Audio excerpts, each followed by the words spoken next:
Hello, everybody. Welcome back. Another video here for Banish the Doubt. I am in this avatar suit, George McNamara, I identify as. And I absolutely bow to the light, the love that is who you are at your core, who we all are. And Happy New Year as well. And in this new year, what I would like for you to really embrace is who you truly are, who you define yourself as, what your I am is. Is it because I am is who you truly are? It's who I am. It's who everybody is. Who you say you are in this reality, right here, right now, is reality. You are it, and it is you. We are all part of this universal source, God consciousness, whatever you want to call it. It is who you are, and it is who I am. I am source, and there is no other. I am God, and there is no other. I am universal consciousness, and it is I, and I am it. You see, it's okay to get triggered. It's okay to be upset. It's okay to feel negative. Manifest your desires anyway. It's that next thought that you have after that that carries you, that puts you in that attracts that into your reality, into what you see. You see, Bashar talks about this.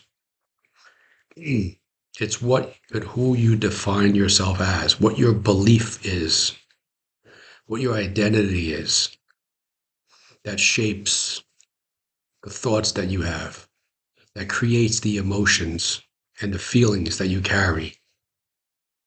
And this universal consciousness, source energy, God, whatever you want to call it, the universe reflects back to you exactly what it is that you're carrying around. So go ahead, be upset, feel negative, feel triggered, feel negative triggers. That's fine, but don't allow them to identify you. See them as that version of you that you no longer are, you no longer identify as. See, Bashar also talks about what's called the 13th step, and that is going along with the 12-step Alcoholics Anonymous, the 12-step program. The 13th step he talks about is you never were that person that had the desire for smoking or alcohol or whatever. That's not you. See, because when you identify yourself as somebody who is sober right now, it changes who that past version that creates that version that was never addicted in the first place. And it creates a version that's never addicted in the future. As you identify yourself right here and right now, you create a past and create the future. I would like for you to think of yourself as let's draw yourself as a stick figure, because I can't do art. So let's just say it's a stick figure, okay, in marker, whichever color you'd like. Solid. That's who you identify as right now and in this reality. And I would like for you to think of endless versions of yourself as the same type of stick figure, but it's dashes going around your head and your body and your arms and legs. And there are endless versions. And let's call them your past versions. And we'll do the same. So on this side is past, on this side of me is future. Same thing. These are all versions of you that exist. But as you identify yourself as this person, you then light up that version of you that existed in the past and the version of you that exists in the future. And you want to align yourself with that. As you say, I am wealth. I am abundant. I am pure love. I am pure health. I am 100% healthy. I am whatever it may be. That version or those versions of you light up. This is where Wallace Wattles talked about the hardest job or the hardest thing to do in this life is to identify with that and stick to it. When all around you, all around us in this 3D world is showing the opposite. When the triggers are taking place, somebody cuts you off on the highway, you lose your job, you go through a divorce, you're bankrupt, whatever it may be, those 3D conditions exist. But as long as your identity is not linked to that, then it doesn't affect you. You can allow it to affect you, allow the emotion to go through, but it doesn't change who you are. There's a great example of this in the book about Phil Knight, the founder of Nike. And he talks about in the book, I forget the name of the book right now. It was actually the first name of the company before he changed it to Nike. And he talks about in the early days, he said something along the lines of, I'm not broke. I just don't have any money. You notice the difference, the subtle difference. The mindset was, I'm not broke. I just don't have any money, but I'm not broke. He didn't allow it to identify who he was at that time when he wasn't Phil Knight, the founder of Nike. That is a powerful, powerful example of how you don't allow 3D conditions to define who you are. So you may be going through a divorce. You may want to say something like, I'm just not with that person right now, but I'm not going through a divorce. I'm not allowing it to define me. They didn't cheat on me. Let's just say something like that happened. They decided to go and spend time with somebody else, but they didn't cheat on me. You're not taking ownership of it. I may not have a home, but I'm not homeless. I may not have the job or whatever, but I'm not destitute. See, these are just some of the examples I'd like for you to think about. You still keep to that identity of who you say you are. It's why in the Bible, and the Bible is a great example of this type of thinking of how we identify who we are.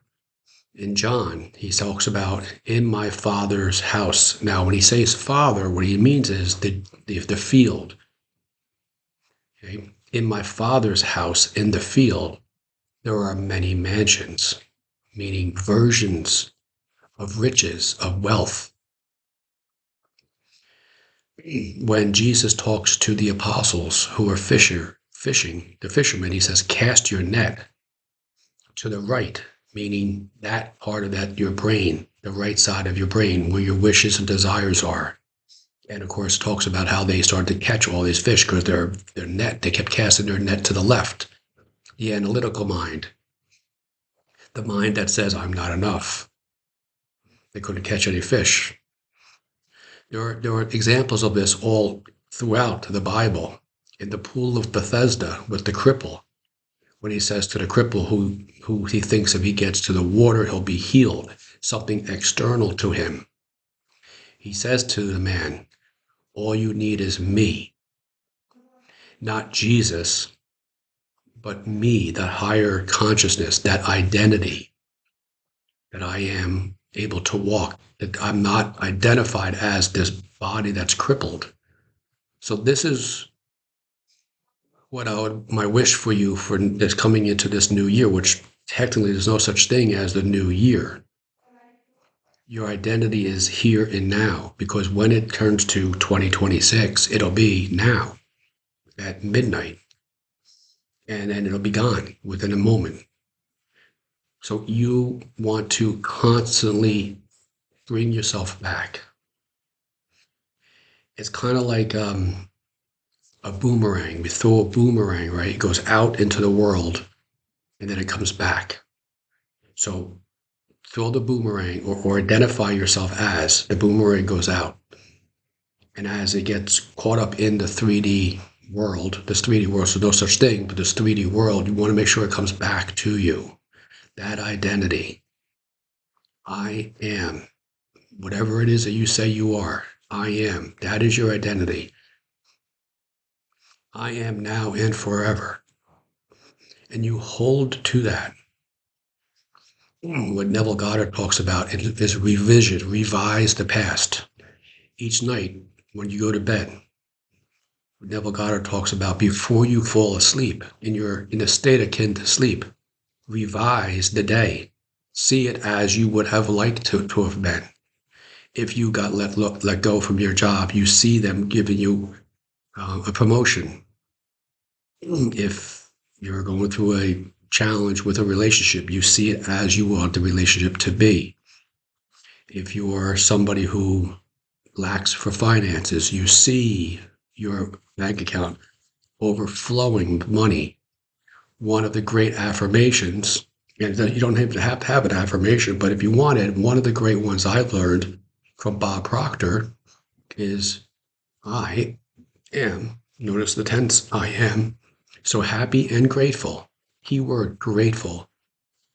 Now that, so he keeps it all right here. I am, present tense. So happy and grateful now, present tense, that money comes to me in increasing quantities from multiple sources on a consistent basis. That's one of my I love that affirmation. I've used it time and time again. And time again, examples of that keep popping up in my life. But I hold to that. There were challenges in my life where I couldn't make my mortgage payment, and I had foreclosure notices in the mail. I kept to that affirmation. I was so thankful for the fact that I received these notices because the bank wasn't just showing up and saying, out you go. So I was grateful for the notices, but I kept to that money always comes to me easily and effortlessly, as Louise Hay talked about, that from this only good will come from this. This is the attitude that in the presence, the identity you want to have now and for always. Because it's you and only you and me and only me that is reality. Nothing else out there is reality but myself, but you. And how you say, how you identify yourself right here, right now, in this moment, has always been this way in this world, always will be. Because there is no such thing as tomorrow. There's no such thing as yesterday. I am changing every single moment. I look no further than sometimes in the mirror and I can see it. There's more gray hairs to yesterday than it was today. It's fine. It's just part of my life. Here's something I would like to leave with you as we end this video. It's a powerful, powerful statement that helps to underscore exactly what this video is all about and what I would like to have you be your mindset going into the rest of your time here on this place called Earth. It says here simply, the gift of you. Don't look to the crowds. They're lost. Be the one who courageously follows your heart and walks a unique path aligned with who you really are. Become so in tune with your authentic self that your joyful essence beams out to heal this world. Never underestimate the power of a giant heart full of love and joy. Because the secret is that's exactly what changes this world. It's the most revolutionary act there is. And it is what this world is crying out for. Just the gift of you. Who do you say I am? Just like Jesus asked, who do the people say I am? Not him. Who do they say I am? That's the only question you have to answer from now and for always. Happy New Year with much love and much gratitude. I am. Have a great day.